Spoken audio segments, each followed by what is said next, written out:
Kumbaga segue. Okay, so madalas, para mag-grow, we're encouraged na magkaroon ng goal. That's something to achieve, something to work on, something to become, something to, kumbaga, get along the way, right? That's your point B. And then meron ka namang point na pinanggagalingan, yung point A mo is kung sino ka ngayon, ano yung meron ka, ano yung resources, skills, whatever it is that you have right now. So there's a journey between point A to point B. And merong proseso na kailangan daanan, di ba? Merong mga dapat baguhin, idagdag, ibawas, like kalikutin so that you can achieve point B. Yung madalas na hindi na pag-uusapan in terms of that process is yung tinatawag natin na pacing. Okay? So, basically, pacing is gaano kabilis o gaano kabagal yung pagpunta from point A to point B. Okay? Now, here's the thing. If you're surrounded by people na yung pacing nila is, kumbaga, fast track, mabilis, okay? Magkakaroon ng certain pressure and expectation na sabayan mo yung ganong klase ng pacing. Okay?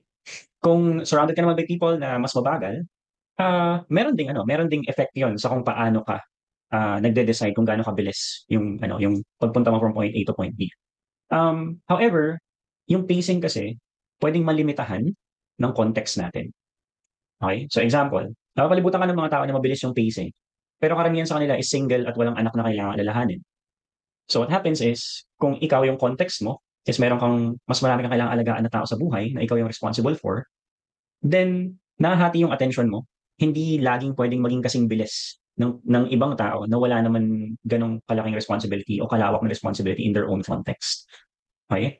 So, yung pacing is dependent on capability, depende sa context. Okay? So, kailangan mo mag-decide ano yung pacing mo instead of just being influenced sa kung ano yung natural na pacing ng iba sa paligid mo. Okay? Now, bakit naman madalas may sense na parang kailangan ma-achieve kagad natin yung point B? Okay? Like in a sense may parang impatience within the mix. It's because we naturally underestimate the long term. Yeah. Tapos and then we overestimate the short term. Kumbaga it's a natural it's a natural human mechanism, no survival siya thing for us. Because of that, kailangan nating balansehin yun intentionally to think of ano ba yung possibilities in the long term and play towards like a longer game. And then mas maratan siya mo ano yung pacing na tama para sa'yo. Okay? That's a quick answer. May layers pa yun. Probably we can touch on that a bit later. Okay? But for now, tuloy natin yung official session ito, clarity session. Okay. Sige. So, by a show of hands or pwede nyo i-chat, type in number 1 if napanood nyo yung first session nito. Because this is part 2 eh. No? So if you got access to the first session and napanood nyo siya, it's like a 50-minute thing. Yeah, kindly type in number 1. So, ayan, sa chat, I would see it. Ayan, so I know lang rin yung context of people who are here. Okay, so meron tatlo out of apat, lima.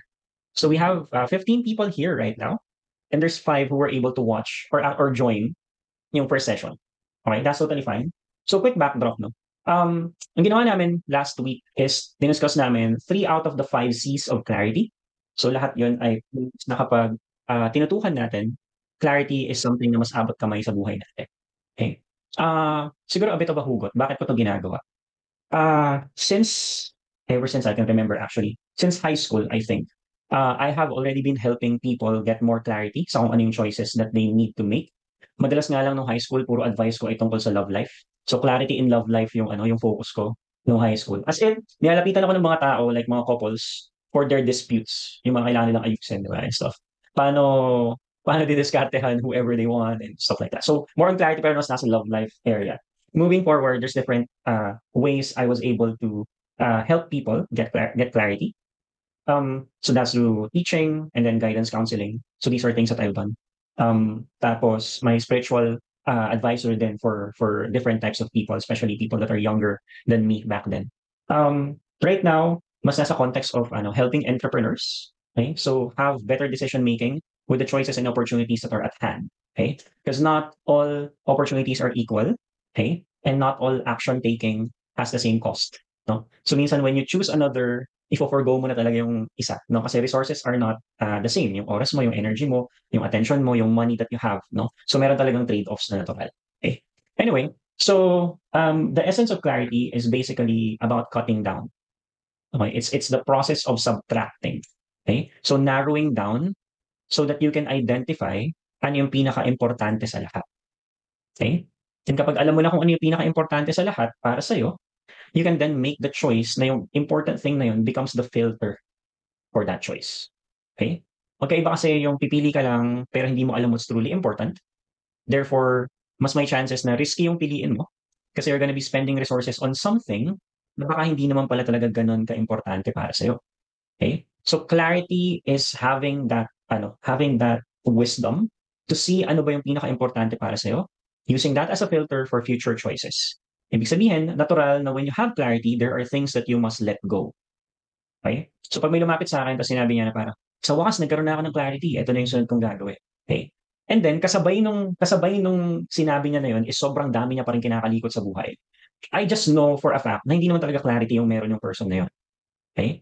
Kasi wala naman na let go eh. Walang binitawan, walang naging trade-off. Okay? So for people who actually want real clarity in their lives, there needs to be a readiness to let go. Funny thing, people who come to me, example, in the context of business, hey, coach, gusto ko mag-grow yung business ko. Isa sa mga una kong tanong is, ready ka na ba mawalan ng client? Why? Because limitado lang yung clients na pwede mong iserve at one moment in time. Right? And if you want space for clients that are paying you better and you can work together na mas maayos yung results ninyo moving forward, meron ka talagang part ng clientele mo na eventually mag-fade away o kailangan bitawan. Okay? Now, not all people are ready for that. Pag tinanong ko sila, ready ka na ba mawalan ng client? Ang una laging response is parang, lumapit nga ako sa'yo para mag-grow yung business ko eh. Tapos yun yung una mong tanong. Okay? So it can be crazy. But really, when you're in the path of yung pinaka-importante para sa'yo, merong mga bagay na hindi importante na kusang malalagas. Okay? Intentional ka man o hindi, maput mo man into words yung clarity mo o hindi, may clarity ka in life kapag may nababawas. Okay? Sige. So, okay. That being said, paano mas magkaroon ng clarity in your journey? Okay, there's the 5 C's of clarity. Last week, we touched on unang tatlo. Okay? And first is yung word na calm. Okay? CALM. Which means, mailap ang clarity sa taong walang maayos na pahinga. Okay? So, kung hindi mo naaalagaan yung rest, recreation, recharge cycles mo, well, mas mahirap mag-isip na may linaw. Okay? Mas mahirap pumili, mas mahirap makita, ano yung mas mahalaga versus hindi naman talaga. Okay? So before I proceed, I would like to invite people, especially yung mga bagong pasok pa lang, to turn on your videos. Kasi mas gumaganda yung flow ng energy ko kapag nakikita ko kayo and yung responses din. Okay, so that's a favor you can do for me. Ayan. Sige. So, pakita naman kayo. Andiyan ba kayo? Like, baka na-kidnap na kayo or like, nag-aaway pala kayo ng asawa mo, di ba? Like, o hinahabol ka ng aso. Okay, so, I just wanna see, ayan, actively, sino yung mga nandito. Ayan. Okay. So, calm, that's the first thing. Magpahinga ng maayos. Alagaan mo yung tulog mo, yung nap times mo, even the food intake that you have, because there are foods that can help you balance your energy cycles and mas maging energetic ka, no? All these things. So, that's one thing. If wala kang maayos sa pahinga, malabo na maging clear yung decision making mo. Okay? Now, next thing is community. Take advantage of the people that you can actually get to learn ano ba yung journey nila, ano yung nangyari sa buhay nila and stuff like that. The usual pitfall talaga doon is yung comparison. Okay? Now, if ever you will compare, I suggest you compare with people na mas marami kang similarities in context. Okay? So kung tatay siya, kung tatay ka, then tatay, compare mo yung sarili mo with fellow fathers. Nanay with fellow nanays, di ba? So, different things. Kung nasa corpo ka, tapos you're trying business, compare yourself with nasa corpo din and then trying business. Okay? So, mas marami yung similarities ng context ng buhay ninyo, mas healthy yung comparison. And what you will get na learning from their stories is mas relevant sa pwede mo kagad i-apply sa'yo. Okay? Less on the side na i-judge mo yung sarili mo unfairly, kasi yung data points mo is nakadikit na sa kung ano yung storya ng buhay mo. Hindi man 100% the same, mas maraming similarities, mas maraming useful use case scenario. Okay? Next sa community is, I actually forgot. What's the third thing? Calm, community, and commitment. All right. Thank you, Ariel. So commitment. Commitment is about taking action. So pipili ka na ng something na kailangan mo talagang gawin. Now, it can be just a small step. Okay? So with a specific direction na gusto mong itry, example, gusto mo magsimula ng negosyo, ask yourself, what's the single smallest step that I must take? Okay? Or in essence, what's the smallest version of this para ma-test out ko? Okay? Because if you can commit to those small steps and then get like a free taste, yeah, free taste talaga, no? So, nagka-crave kasi ako ng yung Pure Foods hotdog na giant, gano'n. Nung unang lumabas pa lang yun sa supermarket, pupunta ka lang ng tapos pwede kang tumikim nung niluto na TJ Giant na yun na hotdog. Free taste. Before mo siya bilhin, okay, 'di ba? Titikman mo muna. Okay. In whatever endeavor that you're doing, commitment can look like, 'di ba? Pag sinabi natin commitment, parang one time, big time action kaagad, eh, tapos todo mo na kaagad 100%. Na pag hindi mo tinodo, ibig sabihin hindi ka committed. Okay? But meron pa ring progression yung commitment. Actually, it's more unwise na wala ka pang ideya sa isang bagay tapos 100% kaagad yung ibibigay mo na commitment. Okay? Na tipong buhos kaagad lahat, including time, energy, attention, tas pera mo. 'Di ba? Tapos, pag nalaman mo along the way na hindi mo pala gano'n ka-trip yung path na yun, hindi naman lahat ng mga yun pwede mo basta bawiin o i-refund. Okay? So, in the context of helping businesses, ito yung format na I have for my consulting clients. Okay? And this is gonna be useful for everyone, especially if you're starting any type of venture.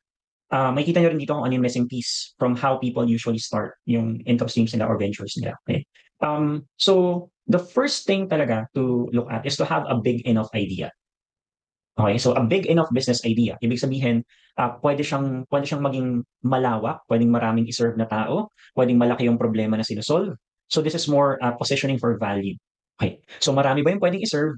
O kung onti man yung pwedeng iserve, malaki ba enough yung problema so you can be paid big with that? Okay? Is it according to the trend? O kasi pwedeng yung idea natin is ginagawa na siya masyado ng madaming tao, so saturated na siya. Okay? Pwede mong sabayan pero for a short term na lang na time, hindi na siya pang matagalan, 'di ba? Pwede rin naman na it's a new thing, you're part of the pioneering. Hindi man ikaw yung nauna pero nandun ka sa stages of developing what's there. So the opportunity, kumaga semi-monopolized pa. So mas mahaba pa yung panahon mo para makinabang from that business idea. Okay? So but to simplify, think big. Okay, that's the first step. Okay. And then madalas ini-skip na yung second step. Okay? Which is like the mistake ng many business owners, many entrepreneurs. Okay? So from the first step, nag-jump kagad sila sa third. Okay? So yung third step is to actually systematize. Okay? Okay? So, variable yun. Kasi yung fourth step is to scale. Okay? Meron din namang mga businesses na from big idea pa lang, scaling na kagad. Okay? So yung missing is yung number two, which is pilot small. Okay? This is the test case. This is where nire-refine mo yung data that you have about who you are serving, bakit ikaw yung best fit sa kanila, all of these things. Okay? Yung pag-pilot small is like testing things enough so that you would know if worth it bang i-systematize yung business na yun. If worth it ba na i-scale yung business na yun. Okay? So kung wala yung pilot stage, yung piloting small, a lot of wasted resources go into jumping kagad sa 3 and 4, steps 3 and 4. Okay? So pwedeng from big idea, systematize kagad, tinatry mo na kagad i-perfect kahit wala ka pang maayos na data and interaction with your market. Doon naman sa scale, tinatry mo kagad mag-target ng sobrang laki, pero yung resources na pwede mong i-deploy to actually reach that is very scarce naman talaga. Okay? Now, masasabi mong may clarity ka in a specific direction that you are in if you can commit to the smallest version of what you're trying to achieve. Okay? So pasimplay natin yung commitment, like it's a different flavor for it. What's the smallest version of your goal? It's either something existing in your life na right now na kailangan mo lang ituloy, or it's something na kailangan mo pang i-create. Okay? It can be in the form of an atomic habit, which most of you are familiar na rin with. Okay? So what's one thing you can do every day that will give you 1% increased results? You do that daily and the results compound. Okay? So calm, community, and then commitment. Basically, commitment is taking action. Okay? If you can't take big action right away, based on kung nasan ka, then go for the atomic step. Okay? What's the smallest step that you can take right now? The smallest version of what you're trying to achieve. Okay? But if you can take big action, then go ahead. Okay? So iba-iba lang tayo ng capabilities and capacity in different seasons. Okay? So the last 10 minutes to discuss yung dalawa pa na C's of clarity. Okay? So yung next natin is consciousness. Okay. Consciousness. Ayan. So consciousness, basically it's about understanding yourself better.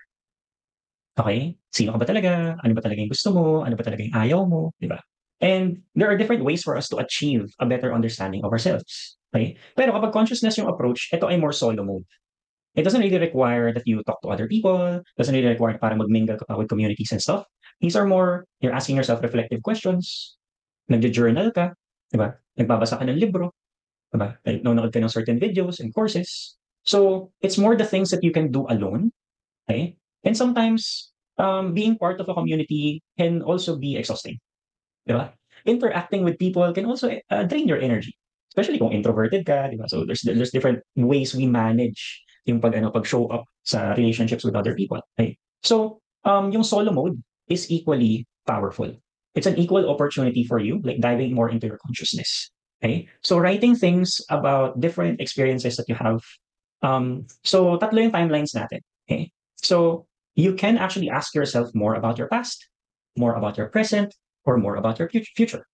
Okay. Sorry, nagagawa kong P lagi yung F sa future. Kasi P kasi nagsisimula yung past tsaka present eh. So, sana ginawa na lang ng P lahat, di ba?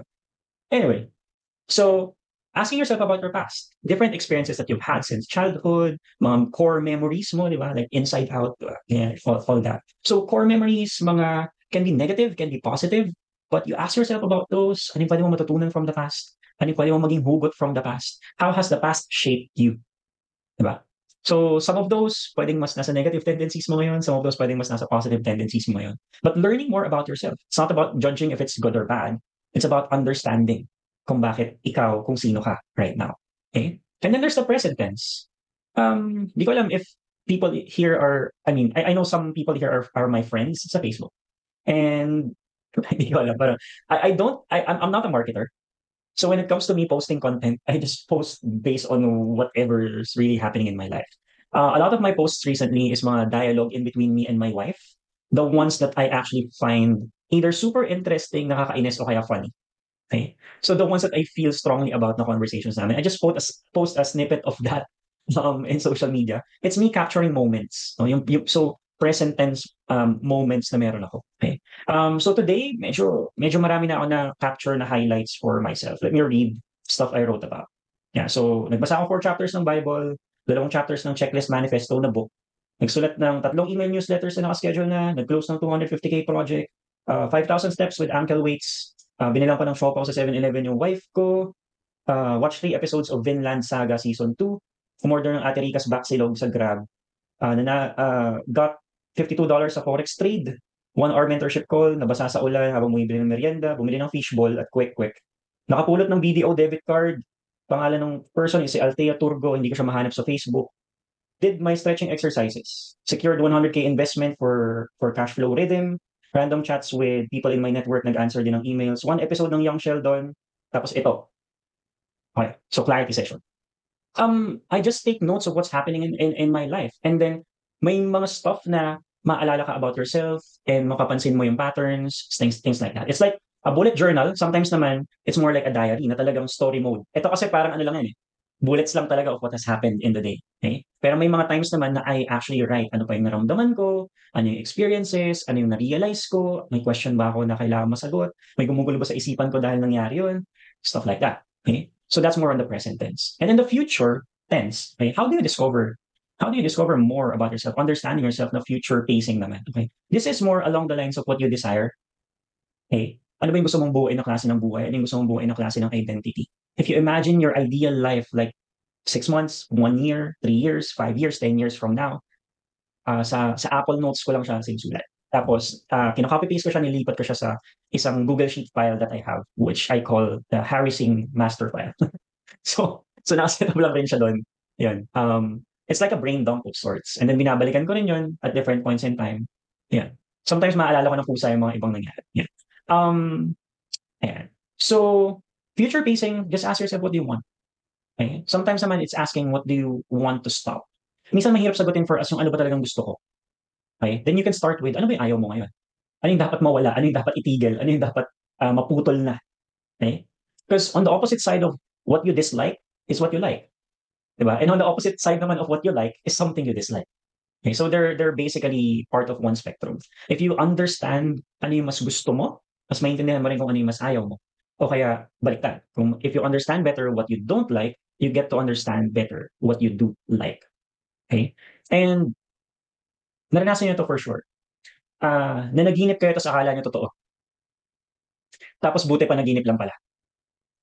Okay? Buti pa naginip lang pala if it's a nightmare kind of thing, na parang bad dream, di ba? Pero minsan naman, a dream is so good na akala mo totoo na. Yung tipong nanalo ka sa loto, tapos akala mo tunay na buhay yung panaginip mo, tapos pagising mo, ay, panaginip lang pala. Okay? So the emotional is parang nanghihinayang ka, akala mo kasi totoo na yun. Okay? That's actually a good experience because that teaches us na the power of the mind, okay? Your imaginative power, your creative power is strong enough to influence kung ano yung nararamdaman mo about your life. Okay? So even if nangangarap ka pa lang, even if sinusort out mo pa lang what you really want and like pinipaint mo yung picture of your ideal life, okay? That's part of understanding yourself. Okay? And kung saan talaga papunta yung buhay mo and how you like it to unfold. That's a powerful tool. Okay? So, alin man sa tatlong timelines yung mas gusto mong ma-discover yung sarili mo more with, okay? You can start with whichever. Okay. So, kunyari with past, o sige, elementary days muna, o kaya college days muna, di ba? O kaya all my memorable moments with my parents, you can categorize this. You decide naman, depende sa kung ano yung feeling. If it's present tense, document as much as possible. Minsan yung mode ko is not writing, it's taking pictures. Especially when I have experiences with other people. Okay? So, pumunta ako sa ibang lugar, may nakausap ako, I would take a picture kasi that's a snapshot of the experience. And then maaalala ko yung context of that experience. Okay? Some do videos, di ba? So, mag-vloggerist ka, di ba? Like, ikaw bahala, but whatever it is that you can document your present life with. And then with future tense, give yourself space para mag-imagine, para tanongin yung sarili mo, what future do I really like? Okay? May isa pa palang C. Okay, so I'll do this real quick. So the last C is choice. Choice. Okay? You get more clarity once pumili ka na. Gosh, kala ko ba kailangan ko muna ng clarity para makapili ako ng maayos? Yes. Actually, kung nasan ka ngayon, nandyan ka because you've made choices in the past. Regardless of whatever layer or level of clarity that you have back then. Okay? You choosing to be here in this session tonight, yeah, that adds to your clarity. Now, if you choose not to be in this session, okay lang rin naman yun. So may replay rin, may replay din naman. But the idea is choice. Pag pinasimple natin, sa bawat pinipili mo, okay, you get to experience if yung choice ba na yun is mas right for you or hindi. Therefore, mas naging clear pa rin sa'yo by experiencing that specific choice. But here's the thing, it needs to be your choice and you need to be conscious na it's your choice. If feeling mo pinili ng ibang tao para sa'yo, if feeling mo napipilitan ka lang, if feeling mo like it feels more like a responsibility or an obligation na sinalpak lang sa buhay mo, that actually hinders clarity more than welcomes it. Okay? Kasi yung attention ay mas napupunta sa managing the actual circumstance kaysa sa actually seeing different angles of your experience and embracing it. Okay? So, it's good to audit din kung yun bang mga bagay na sa buhay mo ngayon ay ikaw talaga yung pumili o ibang tao yung pumili para sa'yo. Hindi naman ibig sabihin na ibang tao yung pumili para sa'yo, ibig sabihin mali na yun for you. Okay? But if you can prioritize na mabigyan ng proper time, energy, and attention yung mga bagay na sarili mong choice, okay, that is actually more beneficial para sa clarity ng future choices mo. Okay? On the flip side, if mas maraming oras mo, energy, and attention yung napupunta sa mga bagay na hindi ikaw yung pumili, pero nasa buhay mo right now, that actually causes a downward spiral as well. Okay? Na tipong feeling mo less in control ka of life, so less yung creative power to create the life that you want. Okay? So hindi necessarily masama yun. Okay? But I'll give you an example. And I'll be a bit vulnerable here before we dive into the rest and Q&A. I'm actually an unwanted child. So ako ay nabuo by accident. Okay? Ako yung panganay sa 5 magkakapatid. Okay? And one of the drawbacks of that is when you have parents who are not ready to be parents. Okay? At ikaw yung panganay, at ikaw yung pagpapracticean nila ng parenting kasi wala naman silang ibang experience beforehand. You don't always have the parents that you desire. Kasi sabay kayong nag-grow during that time. Okay? So kinakapa nila kung paano maging parents is very new to them. And ako naman, kinakapa ko paano maging tao. Okay? Pero sabay kami nag-grow at that point. Oh. So, one of the things na I've experienced, especially from my mom is a multi-potentialite, super talented sa maraming iba't ibang bagay, very great salesperson. Ever since I was a kid, and entrepreneurial, she's in the real estate business, the food business. Tapos lagi yung may binibenta, like Avon, Boardwalk, mga pabango. kumbaga raketera of sorts sa lahat ng bagay. Like, super, I adore her for that diskarte type of mode. Pero at the same time, whenever she feels the struggle of different things sa business and sa life na parang pulling her, parang spreading her too thin, like parang pulling her at different sides, tapos syempre minsan napapagod siya, nauubos siya and stuff. Isa ako sa mga napagbubuntanan niya ng stress. And ang madalas na sinasabi niya sa akin is, kaya lang naman ako nahihirapan kasi nandyan ka. Okay? Na tipong she could have achieved more if wala ako. Which is true.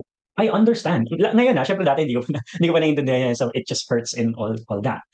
Pero totoo yun eh. Na when you have more people you need to take care of in life, there are things that you can't cater to even if you really want to. Diba?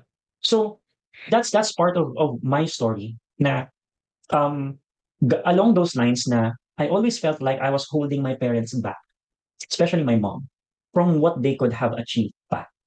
Okay? So I felt like I was a burden. Okay? All throughout my childhood.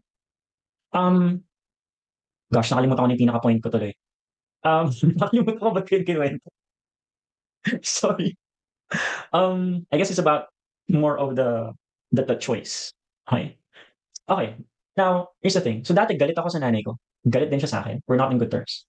To the point na sinasabi namin yung isa, bawat isa na parang, mas okay pa kung patay ka na eh. Ganong mode. Okay? So umabot ako sa mode na nagre-retaliate ako. Okay? And then there was this one trip we had at Baguio. I guess it's 2 years ago. And we're in good terms na ng mom ko. Okay? As I was growing up, a lot of my thoughts about my mom is nagre-revolve around sana mawala na siya sa mundo, hindi ko siya kailangan. Okay? And during that Baguio trip, yung wife ko, kasi susunod lang siya sa family sa Baguio. So, all of my siblings kasama yung partner nila, tapos yung iba pa namin mga kamag-anak. We were riding a minibus. So, medyo tour type thing. Sama-sama kami doon. Sobrang gulo. But my mom, siya yung katabi ko during that ride. Kasi wala yung wife ko. So, ako yung accompanying my mom. And I just found myself there. Nakaidlip yung nanay ko, tapos tinitingnan ko lang siya. Because I found myself wishing, habang nakikita ko yung kulubot na sa mukha niya, kasi it's different, nakikita ko na mas payat na yung arms niya. Nakikita ko na parang she's not as strong. Kailangan ako yung magdala ng bag niya, tsaka ng mga pinamili niya strawberry. So, yung ganun. And then, I was just there looking at her, thinking, sana habang buhay, mabuhay yung nanay ko. It's a very, it's both a weird, mushy feeling na dati I was wishing this person dead. Now, I mean, sana hindi siya mamatay forever. And yes, it's a transformative moment, but we work through that. Okay? Ano yung difference? Dumating sa point na pinili na ako ng nanay ko. And I felt that. Kumbaga, there are things in your life that feels like a responsibility or an obligation. Pero pwede rin naman na yung same things na yun na parang tinulak lang sa'yo ng tadhana, ay piliin mo din mismo. And that changes things. That's the power of choice. Impromptu lang yun. Hindi ako naghanda dito ng kahit ano, just sharing stuff from my own life because I've seen how the power of clarity work through different circumstances. Okay? So there are things in your life right now na maybe mag-iiba if i-embrace mo na. Mag-iiba yung experience mo of life if you'll accept it. Kung sakaling nire-resist mo o nagrereklamo ka o ginagawa mo lahat in your power to just get out of that, kasi pwedeng may pain, pwedeng may fear, pwedeng hindi mo alam talaga paano i-handle, nahihirapan ka maging honest, hindi mo kaya maging vulnerable, hindi ka pa handa, whatever it is. Choice, if you exercise it more, it will bring more clarity into your life. So, I'm ending the 5 C's of clarity with that. Okay? This is not a masterclass or a webinar. Hindi mo kailangan kabisaduhin lahat. This is not gonna be about information. Okay? This is gonna be about sa lahat na napag-usapan natin ngayon at mapag-uusapan pa, ano yung tumatak sa'yo and ano yung gagawin mo about it. That's what matters. Hindi kailangan makabisado mo tapos maulit mo sa lahat ng makakausap mo. Doesn't really matter. What we want is magkaroon ng significant choice and step in your life after this. Okay? Right. So we're opening the floor, the last 20 minutes of this call for Q&A. Meron ba kayong gustong itanong, linawin, pag-usapan natin? In 3, 2, 1. Okay, so you can start to unmute, share, pwede rin mag-type in the chat. We'll make the most of the time that we have left. Go, go. I start. Okay. So with the choice talaga, I think that's something that really resonated with me kasi I am conscious and I'm aware of what I really need to do, what I'm capable of. However, it's really just the choice of that's making it hard for me because for long I have not been working so hard, and maybe the Mhm. call to me right now is really to work hard for it, parang ganun. So Yeah. I have to let go of things na kunyari, yung paglalaro, alam mo yun, yung something na parang recreational activities ko daily. Hindi ko naman siya totally tatanggalin, pero siguro malilesen. Um, and then have to be more uh, intentional with with what I want or where I want to go. So the choice really is making hard. So how can I pivot? If ever na, yun nga, that's the only way for me is mag-work hard. How can I pivot my life na medyo balance lang yung life to really Quick, committing to working hard? quick back and forth, bro. Quick back and forth. Single o taken? Single, Walang jowa? wala.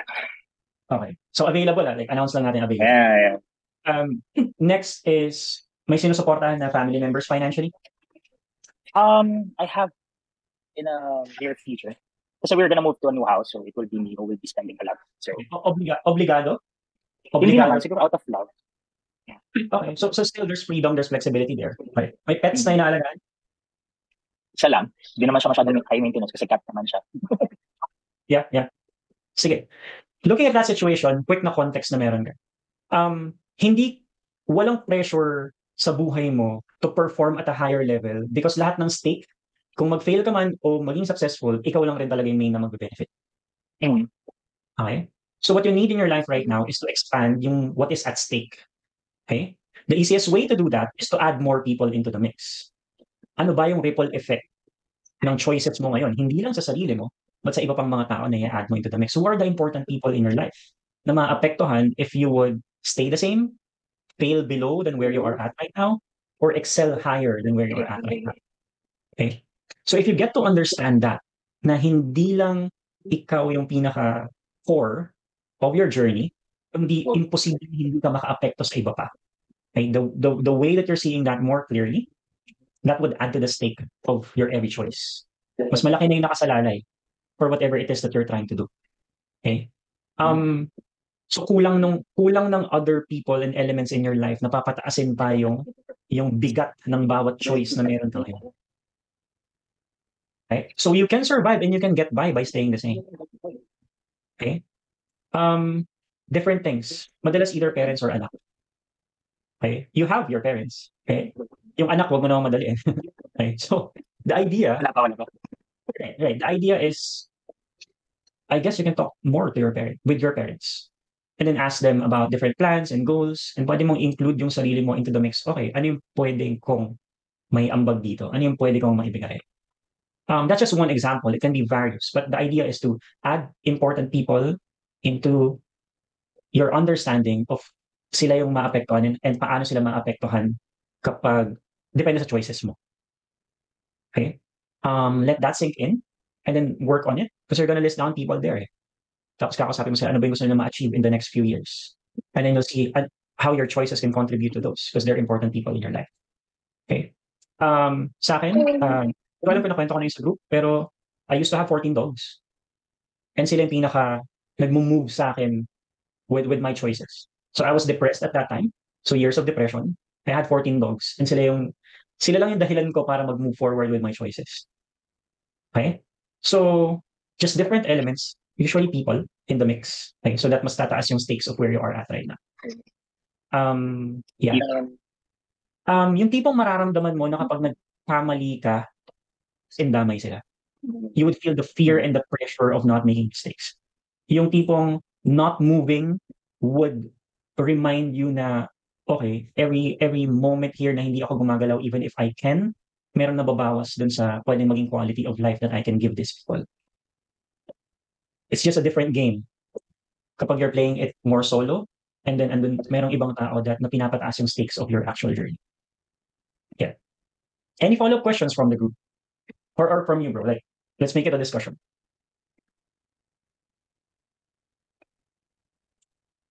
Wala? We can move forward with the next question. Sabi dito ni Annery, relate ako dito hanggang ng concept nito, age.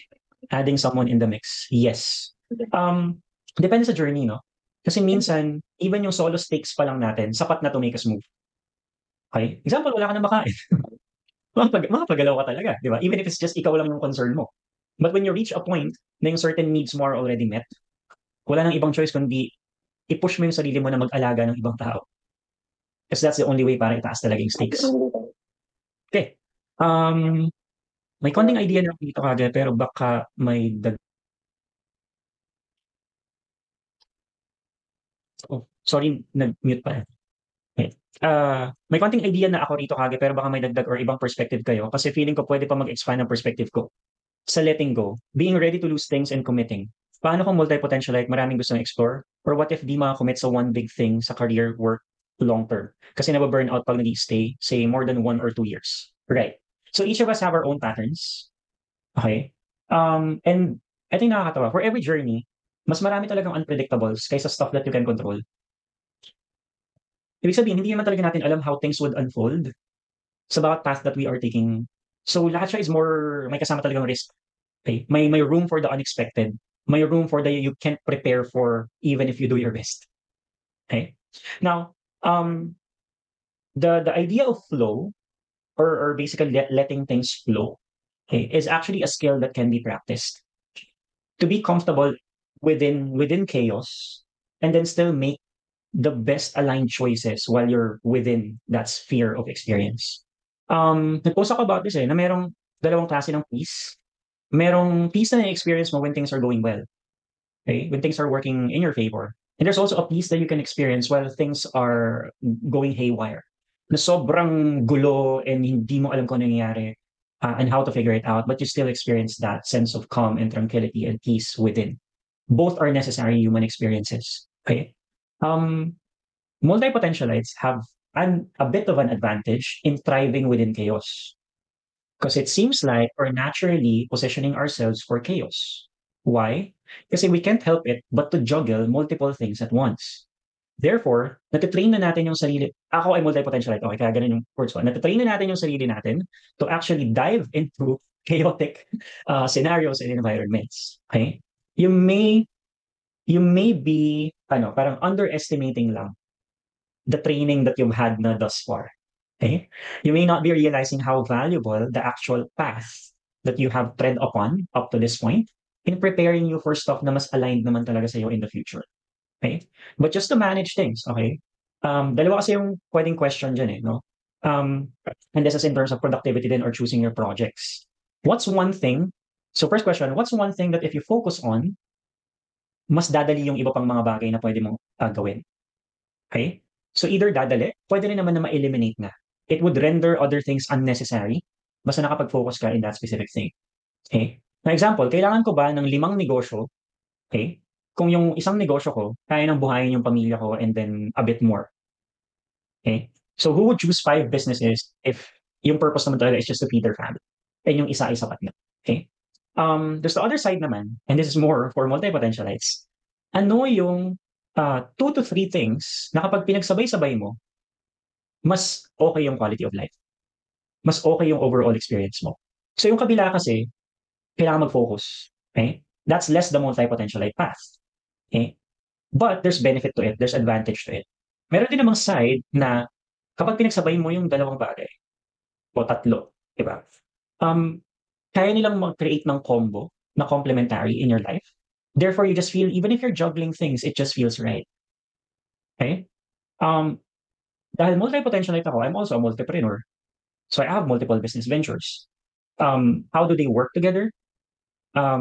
So madalas, in the freelancing and like kumbaga startup world ng entrepreneurship, ang goal ng isang business is to scale. Okay? Now here's the thing, hindi lahat ng businesses ay scalable. Hindi nga lahat ng freelancing offers ay scalable. Okay? Hindi lahat ng markets ay scalable. Hindi pare-pareho ng opportunities. Diba? Nung nag-pandemic, patay yung hospitality industry. So kung hospitality industry pa rin yung market mo nung pandemic, hindi mo yung kayang i-scale. Okay? So there's different factors in this. Okay? I won't dive into business economics. Pero the idea is, yung iba kong businesses are there just to support yung other businesses. Hindi nila kailangan maging exponential yung growth. Kailangan lang na at least mag-break even sila o kaya kumita. Okay? So some of my businesses will remain small probably forever because ang purpose nila is not to really grow but to support yung other ventures that I have. Okay? So, ano yung tamang timpla ng multiple things that you can juggle at different points in time?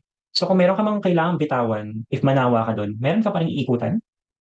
And then, kung ang reason sa pananawa dun sa thing na yun is a seasonal reason, then kapag na-sort out mo na ulit, pwede mo siyang balikan. Meron din naman kasi mga reason na ano, na hindi seasonal. So parang end of an era type of ano na talaga, of thing. Okay, so alam mo na parang when you say let go ko na to, ano na yun, final decision na yun, hindi mo na yung babalikan. Okay? So it's just a matter of awareness. Pero yung crucial question nga is, ano ba yung mga bagay na pag pinagsabay mo ngayon, you feel like you'll thrive more? Yeah, because that is an equally valid path to growth and productivity. Yeah, it's not just what to focus on, ano din yung pwedeng pagsabayan para maging combo. Yeah. So we have the last 5 minutes. Meron bang follow-up questions or any other question from the group? Something you're curious about? Something you want sorted out?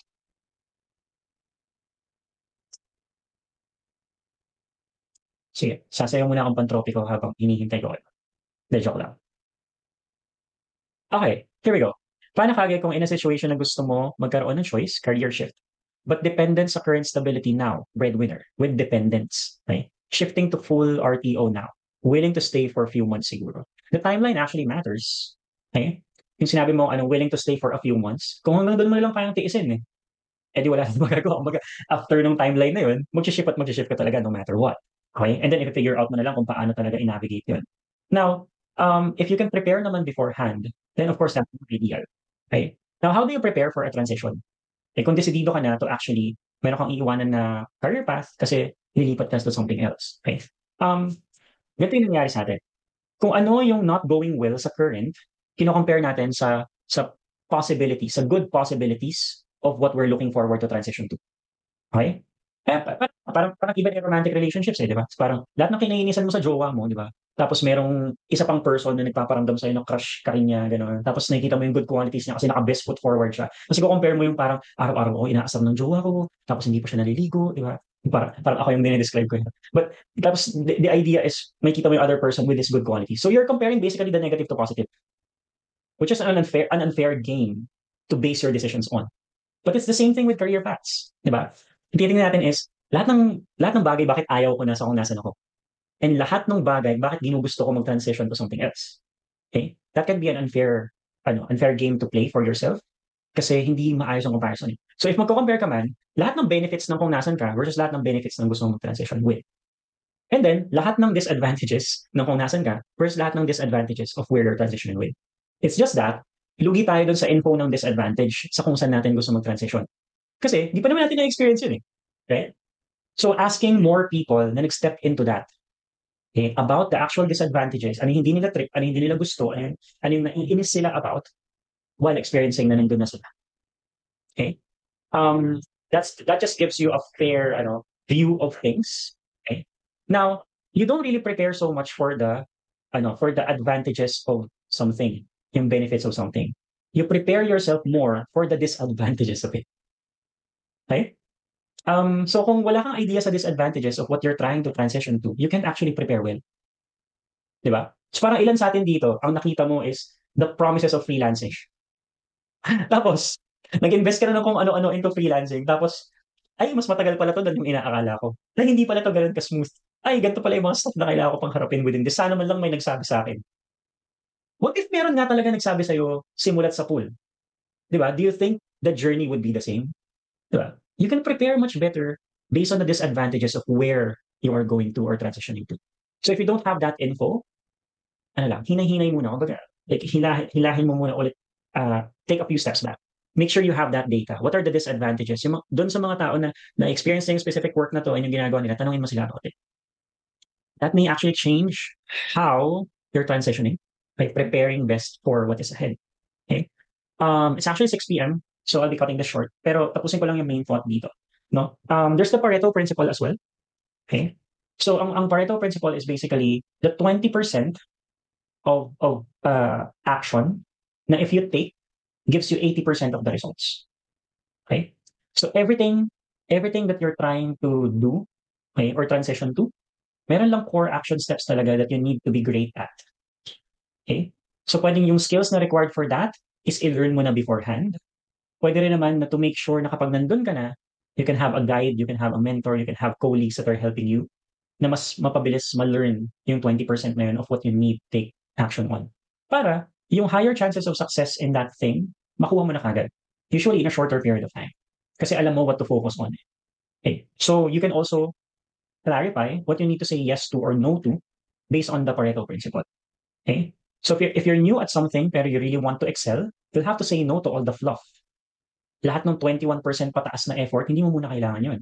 Kasi ang mas kailangan mong masterin is yung 20% that makes you successful in that specific thing. The temptation is to be spread too thin. Ay, kunyari, transition ka na, tapos bago sa'yo yun, tapos you want to learn things there, you may be learning a lot of things you don't need. Therefore, sayang yung mas malaking portion of time, energy, attention. So what's the 20%? Okay, how do you determine that? Ask people who are successful in that field. Okay, so kung isang araw lang yung meron sila para mag-work within the week instead of 5 days, ano lang yung mga kailangan nilang tutukan? Okay? Because 1 day of 5 weeks is 20% of that week. So if 1 day a week lang sila pwede magtrabaho, and then they can still be successful in what they do, ano lang yung mga stuff that they would do in that day? So you would get to narrow down from an expert, successful person's perspective, ano yung Pareto within that specific field. If it's simple enough, you can take action on it. Kung hindi man, then you can prepare. Pwedeng i-pre-learn mo na before you actually transition, or pag nag-transition ka na, get guidance ka agad. Yeah. Gosh, 2 minutes lang yun. Parang dami ko sinabi. Anyway, I'd like us to take a pic as like a remembrance thing for this. Siyempre, mag-video on na kayo kasi mag-picture na tayo, di ba? Bago tayo matapos. Ayan. Okay, pwede rin mag-hop out sa Zoom. Kung nahihiya kayo. Sa picture. Okay. Yan, may clarity in your choice. Okay, so I'm gonna take the pic in 3, 2, 1. Ayan, ulit. Sayang si Jason. Okay, game. Ayan bro, pakita. Ayan. In 3, 2, 1. Ayan, solid. Right. So, maraming salamat everyone for this. Stay tuned kayo for updates. I'm gonna be uploading the replay version of this, and then gonna be giving people access. And of course, we have our group chats available kung may mga iba pang stuff moving forward. Yeah, and kung gusto niyo mag-subscribe din sa email newsletter, I'll be sending like crucial topics within the week and next week. Just to give you an idea,